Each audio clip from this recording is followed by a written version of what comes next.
छत्रपति शिवाजी महाराज की जीवनी और इतिहास। छत्रपति शिवाजी महाराज का जन्म 19 फरवरी 1630 को महाराष्ट्र के पुणे जिले के जुन्नर के पास शिवनेरी किले में हुआ था।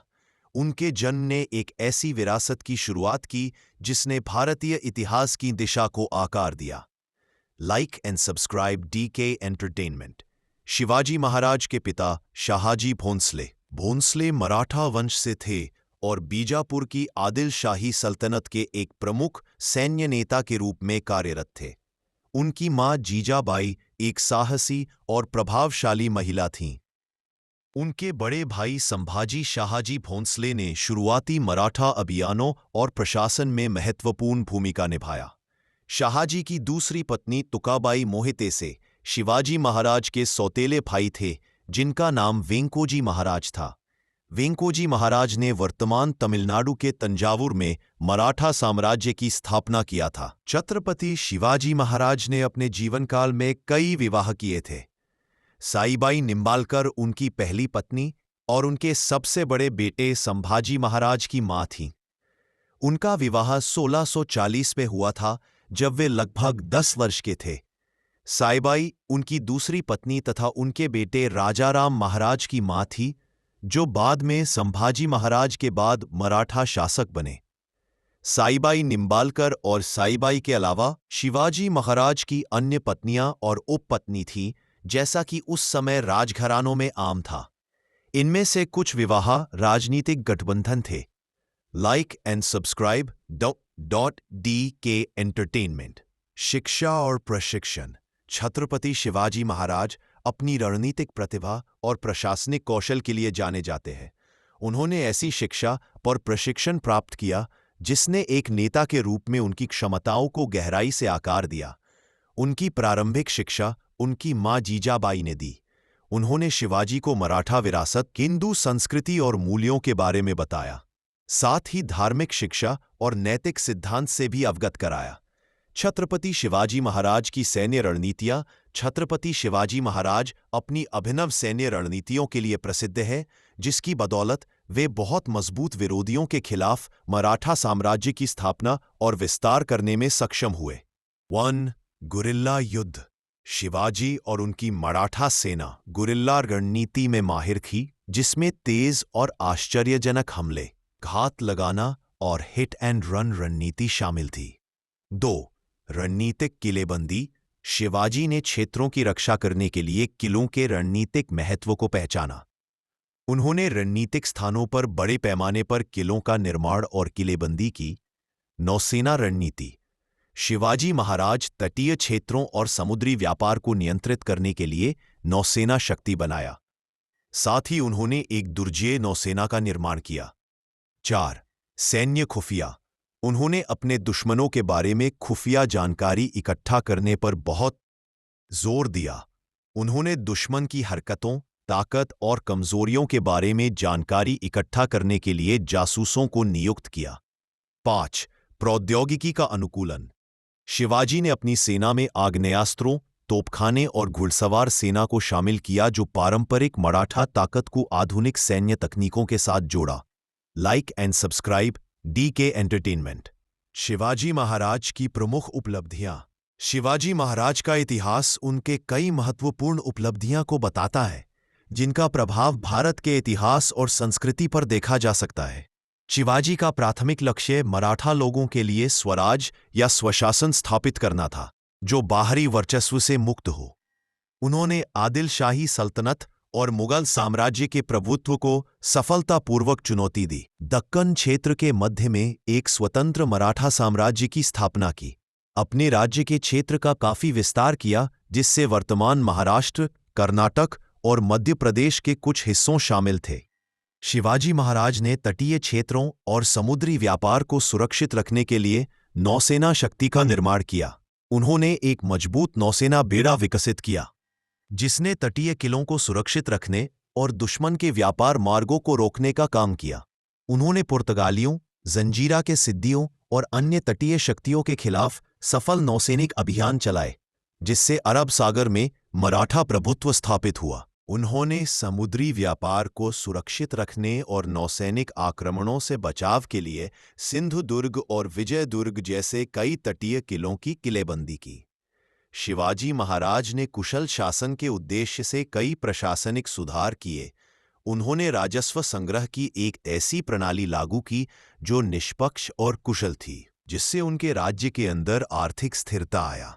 शिवाजी महाराज ने न्याय और निष्पक्षता के सिद्धांतों पर आधारित न्यायिक प्रणाली की स्थापना की, जिसमें निष्पक्ष रूप से न्याय करने वाले न्यायाधीश नियुक्त किए।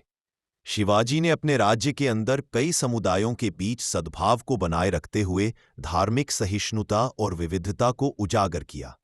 शिवाजी ने अपने शासन के तहत हिंदुओं, मुसलमानों और अन्य धार्मिक समूहों के अधिकारों और हितों की रक्षा की।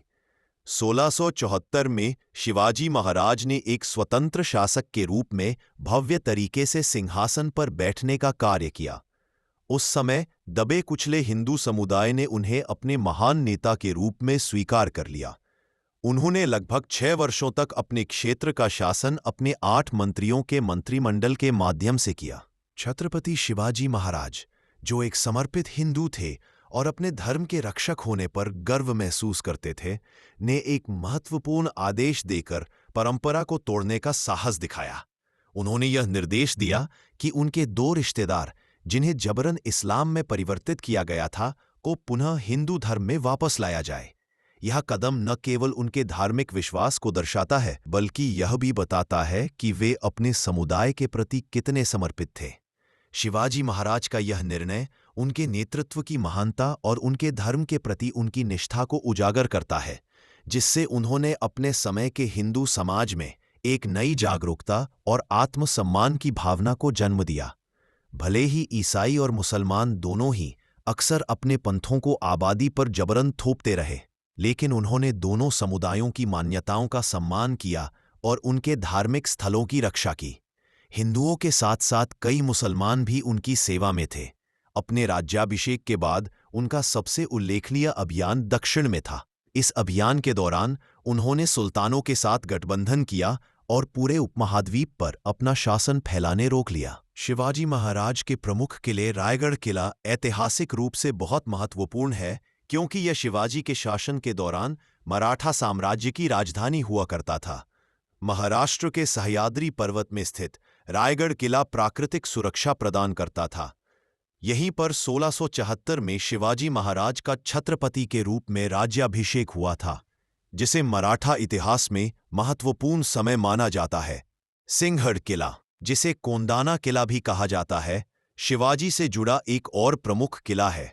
महाराष्ट्र के पुणे के पास स्थित सिंहगढ़ किले का इतिहास यादव वंश से जुड़ा हुआ है। शिवाजी ने 1670 में किले पर फिर से कब्जा किया था, जिसमें उन्होंने अपनी सैन्य कुशलता और दृढ़ संकल्प का प्रदर्शन किया था।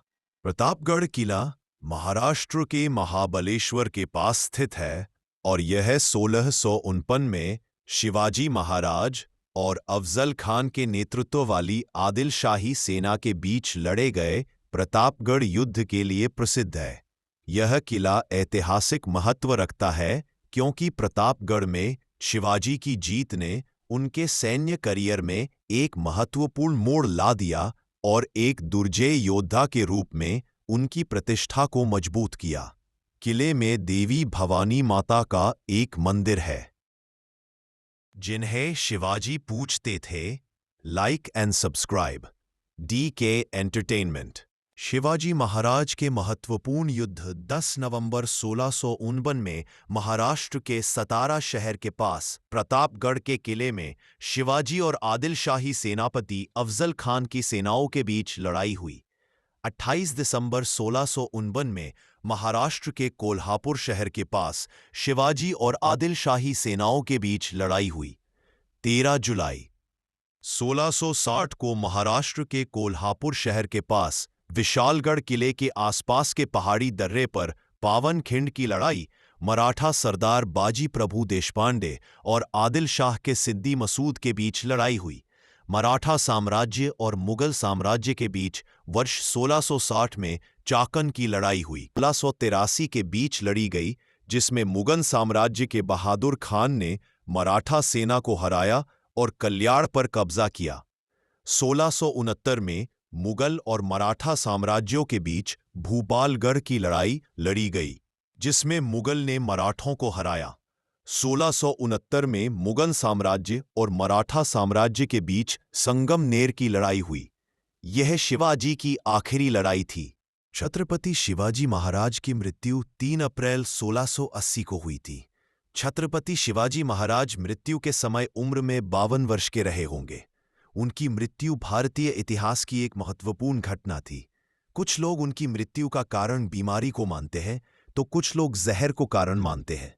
Satisfied or not, please comment and also please like and subscribe the new channel D_K Entertainment.